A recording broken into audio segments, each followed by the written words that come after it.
Shalom, puji Tuhan, kita kembali akan renungkan firman Tuhan. Mari kita berdoa.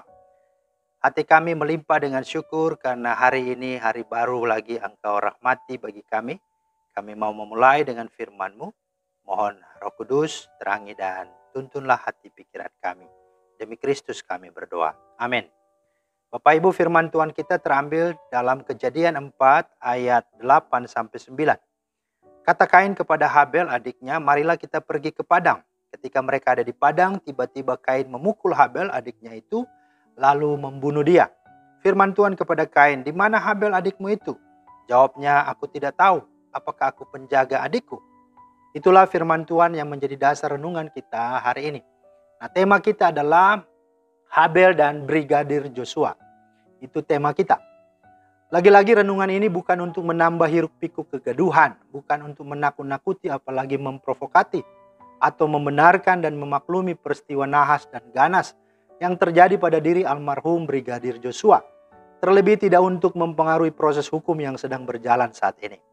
Melainkan untuk menandaskan bahwa seharusnya perbuatan-perbuatan kanibalisasi dan primitif seperti itu tidak ada lagi di muka bumi yang peradabannya sudah postmodern, sudah ada di era digitalisasi dan internet. Namun kenyataannya dan faktanya membuktikan bahwa masih ada, bukan? Bahkan sudah tidak lagi menjadi rahasia umum kalau perbuatan-perbuatan seperti ini sudah dilakukan dari zaman ke zaman, rezim ke rezim, dan bisa sampai kepada saat ini, bahkan mungkin bisa terjadi ke depannya lagi. Karena itu sebagai hamba Tuhan dan melalui renungan ini kita diingatkan oleh firman Tuhan untuk dapat berpikir, bersikap, dan bertindak dengan benar, dengan humanis, serta beradab, serta alkitabiah.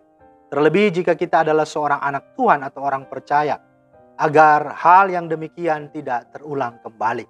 Karena itu saudara, ada beberapa hal yang kita bisa pelajari dari kronologis kematian Habel yang dilakukan oleh Kain, kakaknya. Yang pertama, hati-hatilah dengan hatimu yang dilakukan oleh Kain, kakaknya ini, yang sudah iri atau sudah penuh dengan kebencian. Amsal 4:23 berkata, jagalah hatimu dengan segala kewaspadaan, karena dari situlah terpancar kehidupan. Apabila hati kita sudah dipenuhi iri hati dan kebencian, jangankan nasihat manusia, nasihat Tuhan pun tidak akan dia dengarkan. Maka yang ada adalah dia akan mengambil jalan pintas, yakni membunuh, menyingkirkan orang yang dia benci. Dia tidak berpikir panjang lagi, tidak lagi ada pertimbangan terkait siapa yang dia akan bunuh itu. Apakah itu adiknya, saudaranya, orang yang sudah membantunya, bawahannya, dan lain sebagainya. Belum lagi bagaimana dengan karirnya, keluarganya, anak-anaknya, dan lain sebagainya. Yang kedua, dengarlah dan taatilah firman Tuhan, serta berkuasalah atas perasaan hatimu itu. Firman Tuhan kepada Kain, mengapa hatimu panas dan mukamu muram? Apakah mukamu tidak akan berseri jika engkau berbuat baik? Tetapi jika engkau tidak berbuat baik, dosa sudah mengintip di depan pintu. Ia sangat menggoda engkau, tetapi engkau harus berkuasa atasnya. Ayat 6-7. Saudara, suatu hari si cucu selalu menghina si kakek. Katanya kakek itu tua ompong, tua renta, penyakitan, merepotkan, dan lain sebagainya. Si kakek tidak meresponinya dan malah tersenyum saja. Kemudian si cucu ini berkata dan bertanya, loh, kakek kok tidak marah-marah ke saya?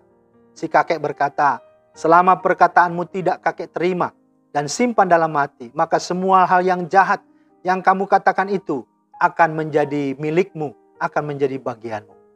Jadi saudara, dengan kata lain, yang membuat dan memutuskan untuk kita bahagia bukanlah perlakuan orang lain, bukanlah perkataan orang lain, bukan juga keadaan, melainkan diri kita sendiri. Dan Tuhan sudah berkata, engkau harus berkuasa atasnya. Berarti Kain mampu melakukannya, tetapi yang dia lakukan adalah dia tidak mau. Yang ketiga, darah orang yang dizolimi atau dibunuh, apalagi jika dia tidak bersalah, bahkan apalagi dia adalah orang beriman atau orang percaya yang berteriak memohon pertolongan Tuhan, maka Tuhan akan mendengarnya dan meminta pertanggungjawaban dari si pembunuh. Firman Tuhan kepada Kain, di mana Habel adikmu itu? Jawabnya, aku tidak tahu. Apakah aku penjaga adikku? Firman-Nya, apakah yang telah kau perbuat ini? Darah adikmu itu berteriak kepadaku dari tanah. Artinya, Tuhan akan menyatakan kebenarannya yang sesungguhnya, sekalipun dia adalah orang hebat, pejabat tinggi yang berusaha dengan rapi untuk menutupi melalui skenario dan alibi briliannya. Namun Tuhan dapat menyingkapkannya dengan menghadirkan orang-orang yang takut akan Tuhan. Kalau dalam kasus Daud dan Batseba, Tuhan mengutus Nabi Nathan. Tapi kalau kasus Brigadir Yosua, ada Barada Eliezer, dan bisa saja masih ada yang lain lagi. Karena itu takutlah kepada Tuhan, bukan kepada gengsi, bukan pada jabatan, dan juga apalagi kepada manusia. Engkau mungkin bisa bersembunyi dan menutupinya bagi manusia, tetapi tidak dengan Tuhan. Yang keempat, bagi pembunuh yakni Kain, tanah tidak akan menghasilkan apa-apa untuk penghidupannya dan keluarganya serta masa depannya. Ayat 12a, maka sekarang terkutuklah engkau, terbuang jauh dari tanah yang mengangakkan mulutnya untuk menerima darah adikmu itu dari tanganmu. Apabila engkau mengusahakan tanah itu, maka tanah itu tidak akan memberikan hasil sepenuhnya lagi kepadamu.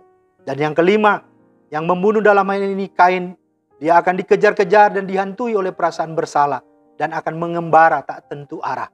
Engkau menjadi seorang pelarian dan pengembara di bumi. Ayat 12b. Maka saudara, hidup dengan iri hati, hidup penuh kebencian, dendam, tidak akan membuat kita merdeka dari masalah. Tidak akan mendatangkan damai dan bahagia, apalagi kesejahteraan dan berkat. Karena itu Amsal 37 ayat 8-9 berkata, berhentilah marah dan tinggalkanlah panas hati itu. Jangan marah, itu hanya membawa kepada kejahatan. Sebab orang-orang yang berbuat jahat akan dilenyapkan. Tetapi orang-orang yang menanti-nantikan Tuhan akan mewarisi negeri. Artinya saudara, serahkanlah hidupmu kepada Tuhan dan percayalah kepadanya. Dan ia akan bertindak. Ia akan memunculkan kebenaranmu seperti terang dan hakmu seperti siang.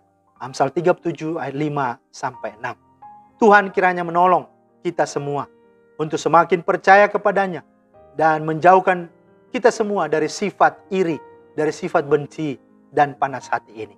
Sehingga kita bisa menjalani hidup ini dengan penuh kebahagiaan dan memuliakan Tuhan. Amin. Kita berdoa.